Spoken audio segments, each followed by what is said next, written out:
Halo teman-teman semuanya, apa kabar? Jumpa lagi bersama saya Ruby Herman di program Rahasia Investasi Sukses. Seperti biasa, kita akan bongkar nih bagaimana rahasia suksesnya dari tokoh-tokoh dan juga pelaku bisnis. Nah, saat ini saya nggak sendirian, saya juga bersama dengan Putri Bumi Indonesia 2021. Ada Yunike. Yunik, hai. Selamat pagi semuanya, selamat pagi Kak Ruby.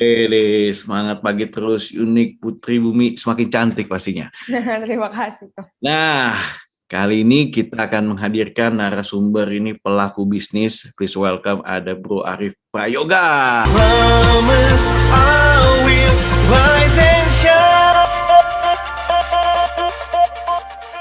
Halo. Pagi, Bro Ruby. Pagi. Yunik, selamat pagi. Selamat pagi Kak Arif. Salam kenal juga nih Bu Yunik. Oke, nah kita mau perkenalan dulu nih Bro Arif Prayoga dari brandnya apa? Nina MG atau bisnisnya Nina MG. Mungkin boleh di-sharing nih Bu Arif, silakan. Oke, jadi Nina MG actually kita started the business itu back di tahun 1991, Pak Ruby dan Bu Yunik. Jadi Nina MG actually stands for my parents' name. Jadi Ibu Nina sama Margono. Oh, Pak Margono. Jadi saya kebetulan mungkin Pak Ruby tahu juga saya ini kembar Pak. Saya punya kembaran namanya Pak Andri. Jadi kita ini start continue the business I think 2007-2008 lah ya waktu itu. Jadi for us bisnis ini bukan cuman apa ya kayak another ini sarana untuk kita cari untung atau tapi ini legacy buat kita gitu. Karena ini kan dari orang tua atau ke kita gitu. Jadi Nina MG sendiri fokusnya menghasilkan produk-produk untuk bedroom equipment dan bedroom accessories. Jadi produk-produk kami itu ya seperti spray, bantal, protektor, inner, kita ada matras juga dan kawan-kawan lengkapnya lah gitu. wow. Silakan ya. Kak Arif, tadi kan udah diperkenalkan nih bisnis-bisnisnya. Nah, kalau boleh cerita di balik bisnis ini tuh cerita awalnya itu gimana dan produk ini tuh punya kekhasannya apa sih dan produk unggulan dari Nina MG ini? Mungkin boleh diceritakan kok.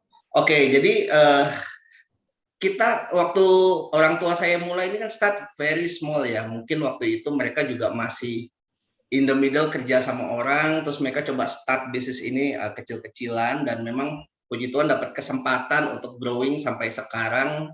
Kita juga ada beberapa international brand under kita. Jadi itu yang apa namanya kerja keras mereka dan mereka selalu pesan ke kita tuh begini, Bro, Arif Andri nama baik itu harus selalu kita jaga. Jadi itu yang kita pegang selalu kemanapun kita berbisnis, kita tetap harus menjalankan aturannya dengan benar semuanya seperti itu. Wow, mantep nih. Kalau tadi Unik juga sempat tanya, apa sih produk kekhasannya Bro nih? Produk kekhasannya ya spray dan quality. Jadi Nina MG ini banyak orang mengetahui kita tuh sebagai grup Bro Ruby. Jadi grup itu jadi kita tidak hanya kita itu ada beberapa divisi. Yang pertama itu kita banyak support ke hotel-hotel. Jadi hotel, jadi kita itu bahkan sudah terregistered sebagai private supplier hotel-hotel operator nasional. Jadi kalau misalkan teman-teman ke hotel-hotel yang operator nasional bintang 4, bintang 5, kita ini adalah supplier yang disarankan oleh para hotel itu untuk memakai produk kita, begitu. Jadi watch item kebanyakan kalau hotel gitu. Wow. Kalau retail kita terus terang ada banyak teman-teman juga bisa lihat di background saya mungkin ada Sheridan itu Australian brand itu lebih premium, desainnya lebih klasik, lebih mungkin target marketnya very premium ya. Yang kedua itu ada Esprit Home. Kalau Esprit Home itu lebih young, vibrant, yang family lah targetnya. Nah yang paling baru kita banyak lihat ini Tomomi belakangan. Tomomi ini kita create ini 3 tahun ini, puji Tuhan sudah hampir 26 atau 27 cabangnya sekarang. Gitu. Wow. Nah, Bro, dalam membuat awalnya ini kan membuat sebuah brand atau produk, ya pasti kan juga penuh dengan perjuangan ya, Bro ya. Apalagi tadi kan dari orang tua nih, Bro.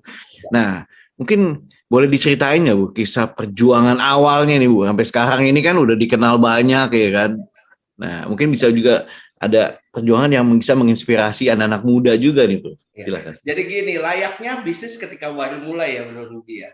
Pasti kasarnya gini, modal kita tidak sebesar itulah gitu. Jadi saya ingat cerita saya temanin papa mama saya waktu itu eh, ke pasar Tanah Abang, ke pasar Mangga Dua. Mereka nggak ada kapasitas untuk dia beli nih. Barang-barangnya saya mau beli, saya mau jual. Belum ada, bro. Jadi yang kita lakukan ada waktu itu cari, mungkin waktu itu kita ngomongnya ya bos kain yang ada di Tanah Abang begitu, kita visit, kita tanya, saya pengen coba jualan nih spray nih, tapi mohon maaf nih kita belum punya modal. Nah akhirnya untung saya ingat ada satu atau dua pedagang di sana yang memberi kesempatan, bahkan kasih kepercayaan ke kita seperti ini. Udah nggak apa-apa, kamu bawa dulu aja barangnya, ya kan?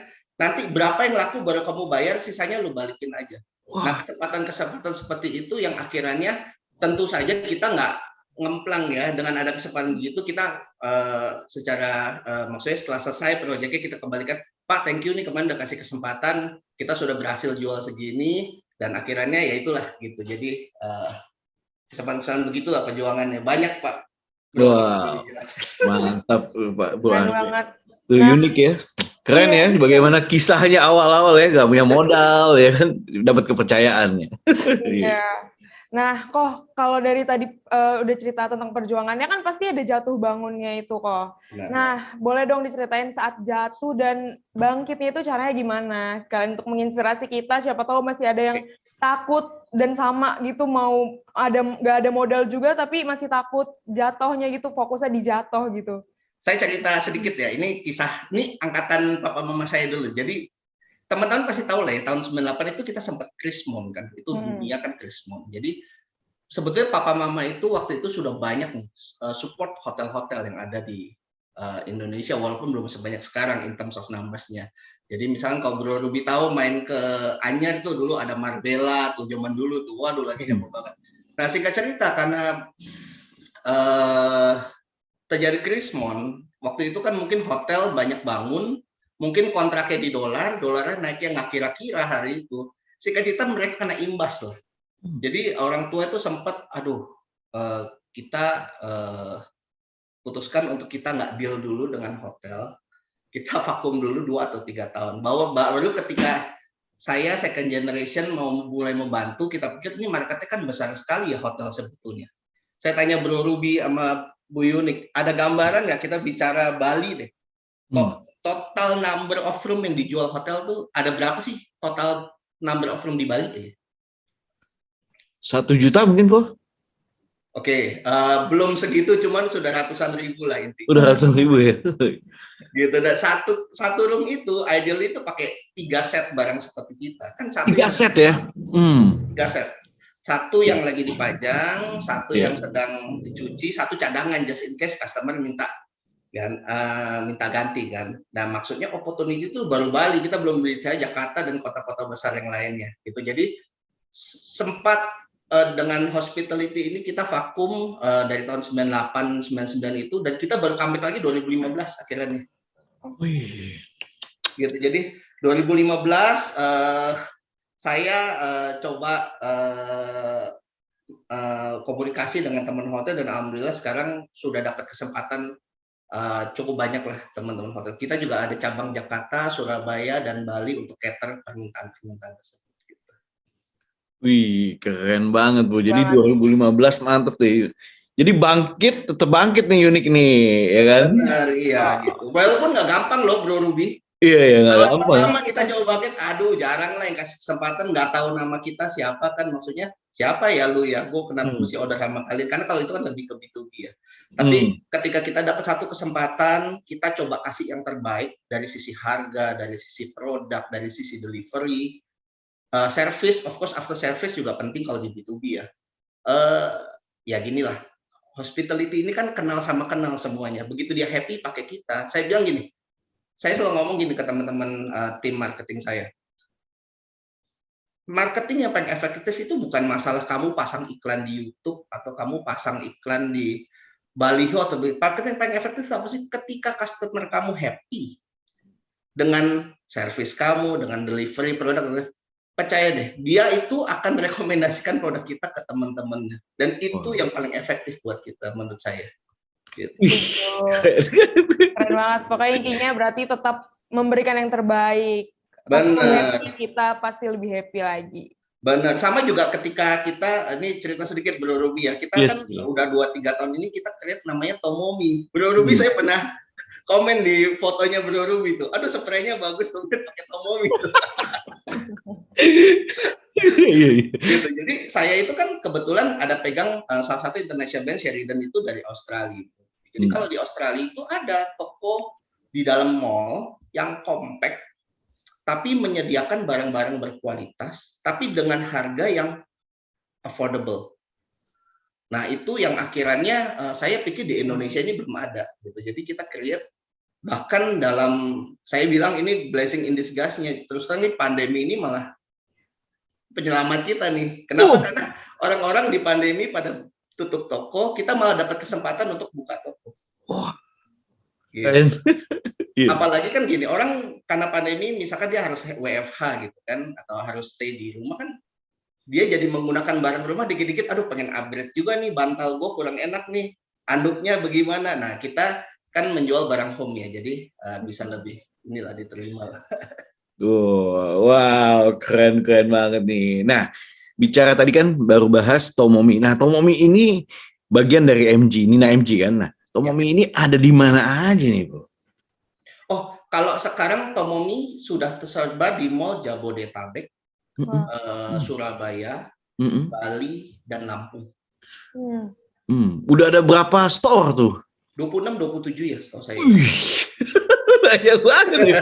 3 tahun langsung store-nya banyak begitu ya. Wah. Iya gitu, karena ya puji Tuhan karena respon dari masyarakat juga cukup baik, jadi kita juga terus cari, maksudnya biar lebih dekat teman-teman kalau ada kebutuhan berkaitan dengan perlengkapan tidur itu lebih dekat. But anyway sekarang online juga udah bisa lah Pak Ruby semuanya. Ke mall-mall unik, kalau ke mall-mall pasti lihat ada brand Tomomi. Wah, ini nih yang punya nih. Nanti akan aku cari. Oh, berarti kalau Tomomi ini sama kayak Nina MG tadi itu, berarti di pandemi berarti malah makin kesebar luas gitu, malah makin maju ya berarti ya? Gak ada kendala sama sekali kah di pandemi ini kok? Gini, kalau dibilang kendala tidak ada sih nggak mungkin lah. Semua iya sih. Nah, salah satu core value kita punya perusahaan itu kita harus jadi perusahaan, kita kepingin kita itu adaptif. Adaptif mean gini, kan kita nggak pernah ada yang tahu. I think semua leaders di semua industri itu ketika COVID menyerang ini nggak ada tuh manual booknya, gue mesti bagaimana nih. Yeah, gitu kan. Kalau kita beli komputer, beli laptop kan semua dikasih manual book, kalau lu ada kendala begini, lu harus ke sini. Kalau sekarang ini nggak ada manual booknya, jadi ya Tomomi ini adalah salah bentuk adaptasi kita yang kita harus lakukan dengan cepat menyikapi kondisi yang terjadi gitu. Yes. Apalagi sebagai ownernya, sebagai leadernya kan harus adaptasi tadi ya. Nah, Bro Arif, nah kalau bicara soal ini kan juga Nina MG ya bisnisnya udah lama nih, udah cukup lama nih. Boleh di-share lagi nggak, Bro? Selain core value tadi yang adaptif tadi, Bro, apa sih menjadi rahasia suksesnya dari Nina MG nih, Bro? Oke, saya selalu bagikan ke semua tim, nggak hanya sales marketing, kita dalam apapun yang kita lakukan, kita berusaha melakukan apa yang benar, Bro Ruby, bukan apa yang baik. Kenapa? Karena saya percaya nih, kalau saya melakukan apa yang benar, suatu saat pasti yang baik itu datang ke kita. Contoh yang benar apa? Misalkan nih, perihal kualitas, gitu kan. Jadi kalau di spray, kita bicara khusus spray. Spray itu ada yang menandakan tuh namanya TradeCam atau kerapatan benang, Pak Ruby. Nah, kalau di retail kadang-kadang di Indonesia ini kan nggak ada hukumnya nih. Misalkan sebetulnya kualitasnya cuma 200 trade count. Tapi ketika kita put di packaging 800 trade count itu nggak ada hukumnya tuh. Kalau walaupun gitu tuh dalam tanda kutip itu marketing gimmick. Nah, kalau kami di Nina MG kita berusaha melakukan apa yang benar sesuai. Jadi kita kasih edukasi ke customer atau calon-calon customer sebetulnya tuh ini kualitasnya dan ini sebenarnya sudah oke kok. Maksudnya bukannya yang jelek atau bagaimana begitu. Jadi itu kuncinya. Sama juga seperti kalau kita masuk ke hotel Pak Ruby, Bu Yunik. Kadang-kadang gini, supplier hotel tuh paling sering begini nih. Ketika kasih sampel bagus barangnya, ketika datang barangnya beda, gitu. Nah kalau project kan customer udah bayar lunas kadang-kadang, bagaimana tuh komunikasinya? Nah itu yang kita selalu jaga sekali lah, dalam artian dalam perjalanan kita, saya berarti udah 6-7 tahun ya di hospitality. Sudah nama-nama besar lah hotel, mungkin teman-teman nanti bisa lihat di website kita sendiri yang place order ke kita tidak pernah tuh downgrade atau mengelabui, walaupun sebetulnya kadang-kadang belum tentu orang hotel juga tahu gitu. Belum tentu dia tahu, tapi kita enggak, kita komitmen ya. Benar lah gitu. Yes. Berarti rahasia suksesnya adalah Ko Ruby nih, kalau Nina MG nih selalu melakukan yang benar, karena percaya kalau kebaikan itu akan berbalik ke kita gitu. Nah, Ko Arif, apa yang akan dilakukan oleh Nina MG selanjutnya di bisnis Nina MG ini? Aduh, kalau Bu Yunik tanya saya, mimpi banyak masihan gitu. Jadi tapi saya yakin lah begini, prinsip kita tadi itu, kita do the right thing. Kadang-kadang opportunity itu datang ke kita ketika kita lakukan hal yang benar gitu. Jadi kalau kepinginnya apa, masih banyak Bu Yunik. Maksudnya tahun ini insya Allah akan ada another international brand on board sama kita di semester kedua. Tomomi pun kita sudah planning. Aduh, ini contoh nih. Pak Ruby ini kita sharing ini internal nih. Yes. Sebenarnya terakhir kali Tomomi buka toko itu di Grand Indonesia. Last Desember, 23 Desember kita buka. Nah, habis itu tuh saya komunikasi sama tim kan. Maksudnya, aduh, ini kita tahu lah ini ekspedisi pengiriman barang lagi banyak terkendala kan, kontainer banyak rebut-rebutan sama orang. Saya bilang, Pak, kayaknya wise-nya kita harus hold dulu nih pengembangan at least 3 bulan lah, kita lihat ini supply demand bisa balance lagi atau tidak gitu kan.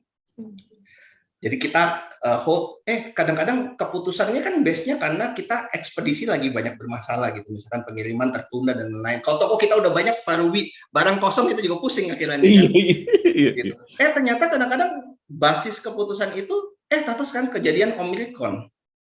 Iya, betul. Nah, padahal saya bukan keputusan itu karena ada Omicron, saya keputusannya karena supply demand. Tapi sebetulnya kalau saya ngegas terus dari Desember, wah pusing juga kita sekarang akhirnya. Gitu, jadi seperti itu. Tapi ya mimpinya masih banyak Bu Yunik, minta doa lah teman-teman semuanya. Pengembangan juga Tomomi juga planningnya kita akan mengembangkan keluar Jawa. Jadi kita sudah ada di Lampung 2, mungkin kita akan tap market-market yang ke Sumatera atau Pulau Jawa lah intinya. Wow, mantap sekali. Pastinya semakin kesini kan juga makin baik nih. Apalagi vaksinasi, booster. Benar. Semoga pastinya lebih baik lagi. Karena juga Indonesia itu dinobatkan untuk pariwisata yang pertama nih, jadi number one nih. Otomatis kan dengan itu kan makin meningkat nih. Akan coming soon ya kan? Benar, ini kan udah pada buka ya, saya lihat udah buka, ya border juga udah buka, betul sekali. Jadi kan makin banyak yang pengen liburan. Makin banyak liburan kan hotel makin tinggi kan? Butuh spray. Ya nggak, Yunik kan mau liburan lagi ya, Yunik ya. Doain kok, semoga ini emang pandemi ini semoga udah menjadi endemi lah nanti ya. Yes. Udah terbiasa, semuanya udah terbuka lagi seperti dulu lagi. Kalau saya dari awal saya bilang saya menolak menyerah dengan COVID. Of course kita harus lakukan prokes ketat sesuai anjuran, tapi tetap juga kita harus berpikir lah, maksudnya mengadaptasi ini bagaimana di sesuai dengan kapasitas perusahaan masing-masing lagi. Wow, keren sekali ya Yunik ya. Kita bisa ngobrol-ngobrol bersama Pak Arif dari Nina MG. Wah, nggak berasa nih, tapi seru banget dan juga menginspirasi. Thank you banget ya Pak Arif nih udah sharing. Pak Ruby. Bisa kolaborasi lah kita, nanti kita ngobrol-ngobrol lah. Pasti dong, bisa kolaborasi. Yunik juga thank you so much nih. Wah, kita seru banget nih. Yes. Nah, teman-teman, terima kasih telah menyaksikan program ini, dan juga jangan lupa program ini juga bisa disaksikan di Eljon TV ya, selain di YouTube channel Rahasia Investasi Sukses bersama saya Ruby Herman. Sampai jumpa di next episode, dan jangan pernah menyerah karena selalu ada solusi. Ingat, jangan lupa untuk nonton terus Rahasia Investasi Sukses, karena Rahasia Investasi Sukses teman perjalanan sukses Anda. Saya Ruby Herman dan juga ada Yunik Swandi. Yes. Thank you Yunik, Putri Bumi Indonesia 2021. Dan juga sekali lagi thank you dan sukses selalu buat Nina MG, Pak Arif. All the best.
Bu.